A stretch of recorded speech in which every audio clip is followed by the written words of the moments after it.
السلام عليكم ورحمة الله وبركاته أعزائنا مشاهدي ومستمعي لايف يوتيوب في كل مكان.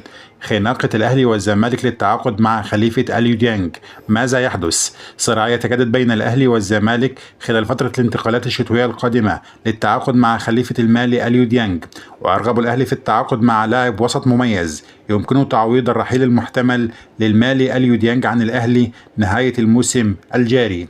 إدارة الكرة بالأهلي عرضت الفلسطيني حامد حمدان لاعب وسط بتروجيت على الدنماركي يستروب المدير الفني للفريق. المدرب الدنماركي رحب بالتعاقد مع لاعب بتروجيت والذي شاهده على الطبيعة خلال مواجهة فريقه للأهلي وأعجب بمستواه الفني والبدني.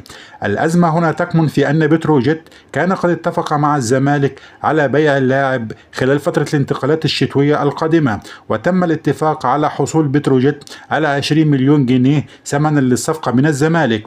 ويخشى الزمالك من تدخل الأهلي في الفترة الحالية ويقوم بإغراء إدارة بتروجيت واللاعب بمقابل مادي أعلى من الذي عرضه الفارس الأبيض على الفريق البترولي ويفوز بالصفقة، خاصة في ظل الأزمة المالية التي يعيشها النادي في الفترة الحالية. من جانبه رحب حامد حمدان بالانتقال للزمالك من قبل، وفعل المستحيل ورفع راية العصيان في وجه إدارة بتروجيت من أجل الانتقال للزمالك خلال فترة الانتقالات الصيفية الماضية، حيث انقطع اللاعب عن تدريبات بتروجيت.